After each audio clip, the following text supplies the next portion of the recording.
one thing I think is important as well, and I've been thinking about this a lot. I've noticed that left wing language is very deliberate and it's very aggressive, and the conservatives accept the premises, which I find insufferable. Because if I was thinking about this, most conservative language is what I philosopher Bernard Williams describes as thick language. It's language where each word has got a lot of layers to it. It means a lot of different things. And whereas if you look at leftist language, it's very thin. It's, equality. Well, what's that mean? Don't know. What's a woman now? Don't know. We haven't even got a definition for that now.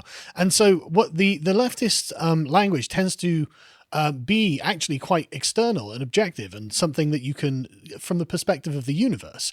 And I've been thinking about this because conservatives should be speaking from the perspective of the human. The thick, deep words that are character judgments. Suddenly, if I start talking about, deceit and betrayal, and so we're not talking about racism or anything like that. We're talking about how you behave, and that's where I think like conservative theorists should start sort of grounding their thought. Because from that, I guess what I'd summarize it as propriety, what's proper, how should a person behave? And I brought this up to Helen Dale the other day in an interview. One day, by the way, if you're ever allowed back into Britain, I'd love to have you in the studio so we can interview properly. But Sure. I had this conversation with Helen Dale, and I could see her eyes lighting up, and she's like, yes, that's right. There is something, there's roots there, something, there's strength there that you can pull up, and no one's doing it. And it's like, damn, we need to capture language that the left can't use, because there's no way any member of Black Lives Matter can speak about honesty or loyalty, fidelity, trust. They're all bad people. They're all bad people, like individually, on an individual level. Every martyr of Black Lives Matter is a bad person. I wouldn't spend any time with them. Sorry, I know I'm going off on one now, but it's been bothering me so long. That's massively important. That could be a whole different discussion. And thank you for taking me back to college and Brian Williams, who I had to study when I was at London University many moons ago. Yeah. That has to happen. And we have to have serious thinkers do that work to make us more effective communicators of what we truly believe. But in the meantime, there's something else we need to do that's so much more easier and is going to really have an effect. So I often get asked, how do you debate a liberal? How do you bring it? I'm very pugnacious, but some people want to talk to their liberal neighbor and try to gently bring them on board. And I say, it's really easy. You do what they do. You're not going to get them into a deep debate on first principles, okay, and the unmoved mover and the shadow in the cave. You're not going to do that, okay? Can't even imagine it, to be honest. Right.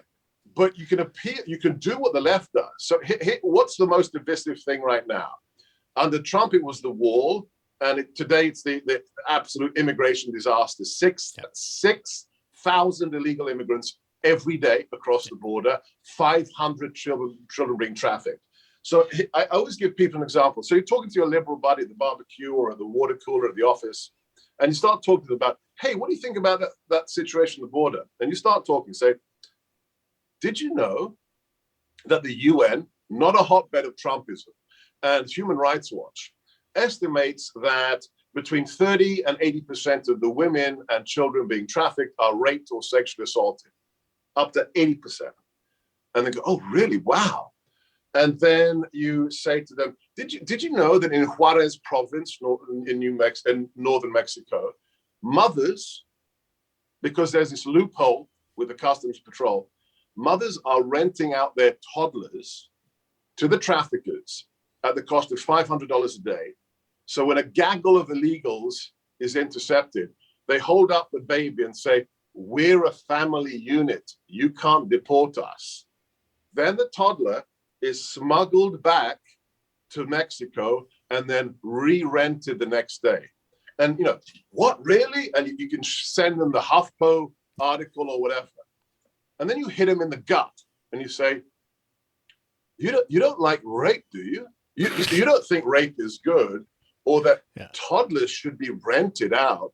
No, that's really bad. I mean, you do the really cynical, emotional, whatever. And then you say, well, if you care, there's one way to stop him. Build the wall, right? You've got, in the short term, we can't educate 60 million people on first principles in a hurry. but we can really hit. And what we're saying is true. It may be a cynical device, but you want to stop the rapes of young girls, build the stinking wall. I mean, we need to be serious. But I think you're hitting the nail right on the head there, because where the Conservatives have gone wrong is expecting that they can put forward some first principles or a sensible policy or something like this, and that this will be rationally considered. The person hearing it will reflect on it. They'll say, oh, maybe that's a good idea. I'll have to do more research. Maybe that's a good idea. I'll have to do more research. But you're exactly right. The left does not do this. They go for the throat on day one, on the first opening. Are you a racist? Whoa, no, And Carl, and they never give up. I mean, what is it? Rule 6 of Alinsky? After a tactical victory, you don't have a breather and have a smoke break. You pile on instantly. We take pauses. We'll have a meeting. Listen to this. I had a caller. Why is it a caller on my radio show, America First, comes up with this idea? We have photographs of thousands of illegals at the border with "Let Me In Biden" t-shirts. Okay, this is just a fact. All right, you can go online. Thousands with somebody's giving them t-shirts that say "Let Me In Biden." How about this? The caller said we should get, I don't know, pretty easy. Put it out on your Twitter feed. Said, let's get 1,000 conservatives with "Let Me In Biden" t-shirts to stand at the 3-mile-long, 12-foot-high razor wire tipped fence that has split DC from the people. Nancy Pelosi has put an iron curtain armed with thousands of National Guards to protect her from the MAGA hatters inside Congress, to separate her from the American people. Could you imagine the shitstorm if we had conservatives at the fence saying, "Let me in Biden"? I mean, how embarrassing. Why is it a caller? Why isn't the GOP doing this? Why don't they have strategists? To watch the full video, please become a premium member at lotuseaters.com.